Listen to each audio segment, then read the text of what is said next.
আমরা ছোটোবেলা থেকে কিন্তু ইতিহাসে এরকম অনেক ফ্রিডম ফাইটারের নাম শুনেছি। নেতাজি সুভাষচন্দ্র বসু, গান্ধীজি, ভগৎ সিং, ঝাঁসির রানী লক্ষ্মীবাই, আরও অনেক। তো তাদের সময় কিন্তু আমরা ছিলাম না, তুমি আমি কেউই ছিলাম না।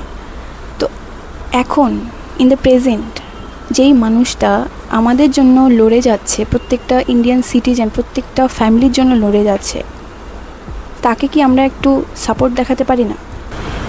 এই ভিডিওটা কিন্তু কোনো পলিটিক্যাল পার্টির সাপোর্টে বা অপোজ করার জন্য তৈরি হয়নি, তো কাইন্ডলি কেউ খারাপভাবে নেবেন না। এই ভিডিওটা হচ্ছে সেই মানুষটার জন্য যিনি শুধুমাত্র একজন প্রোটেস্টার নন, যিনি একজন ইনোভেটর, সায়েন্টিস্ট, এডুকেশন ফার্মার, আরও অনেক কিছু। লাদাখের এডুকেশন সিস্টেম উন্নত করার জন্য তার যে কাজ, সাস্টেনেবল ডেভেলপমেন্ট, লাদাখের মতো জায়গায় আর্টিফিশিয়াল গ্লেসিয়ার তৈরি করা, এগুলো কিন্তু সব তিনিই করেছেন। এর আগেও তিনি দেশের জন্য অনেক কিছু করেছেন। একটা ফেমাস মুভি যে 3 ইডিয়টস আছে, সেটা কিন্তু তাকে ঘিরেই তৈরি। কে জানতো যেই মুভিটা একটা মানুষকে নিয়ে তৈরি হবে, সেই মানুষটাই একদিন প্রোটেস্টে এসে দাঁড়াবে। ভাবতে খুবই অবাক লাগে, লোকটা হাঙ্গার স্ট্রাইকে দাঁড়িয়েছেন, 19 দিন হলো। এরপরেও কিন্তু অনেক মানুষের অনেক রকম কথা। কেউ বলছে তার জলের বোতলে চিকেন স্যুপ রাখা, কেউ বলছে রেস্টরুমে গিয়ে সে খাবার খেয়ে আসে, অথচ সব কিছু চোখের সামনেই আছে। চোখে সব দেখতে পারা যায় যে তার শরীরের অবস্থা কী। সে এখন ঠিকঠাক হাঁটতে অবধি পারছে না।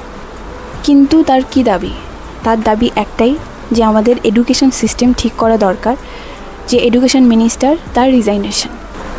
সত্যি যদি তোমরা কেউ দূরদৃষ্টি সম্পন্ন হও, তাহলে কিন্তু তোমরা দেখতে পারবে ব্যাপারটা সত্যি কোনো পলিটিক্যাল পার্টির নিয়ে নয়।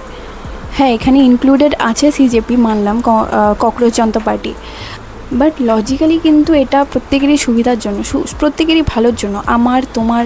কারণ যেই সব স্টুডেন্টরা দিন রাত গাধার খাটনি খেটে পরীক্ষা দিতে গেছে, পরীক্ষার হলরুমে গিয়ে দেখে যে না তার আগেই পরীক্ষার লিক হয়ে গেছে কোশ্চেন পেপার, তাহলে তার মানসিক স্থিতি কী থাকতে পারে? এরকম অনেক স্টুডেন্ট সুসাইড অবধি করেছে। কেউ যদি এটা একটু নিজের দিক থেকে ভেবে দেখো, যে তোমরা দিন রাত পড়াশোনা করে, দিন রাত খাটনি করার পরে গিয়ে তুমি জানতে পারছো যে তোমার জায়গায় অন্য কারো চাকরি হয়ে গেছে, তোমার জায়গায় অন্য কেউ কোয়ালিফাইড করে নিয়েছে, তখন তোমার কেমন লাগবে? এরকম অনেক ফ্যামিলি আছে, অনেক বাবা মা আছে যারা তার ছেলে মেয়েদের হারিয়েছে। তবু এইসবের কোনো উত্তর নেই কেন? অনেকে তাকে অ্যান্টি ন্যাশনাল বলছে, অনেকে বলছে ফরেন কান্ট্রি থেকে ফান্ড আসছে। আসুক, তারপরেও লোকটা যে নিজে দাঁড়িয়ে আছে, এটা কি খুব কম ব্যাপার? আমার মনে হয়েছিল যে আমি একটু এই ব্যাপারে কথা বলি, কারণ ধরে রাখতে পারছিলাম না নিজের মধ্যে।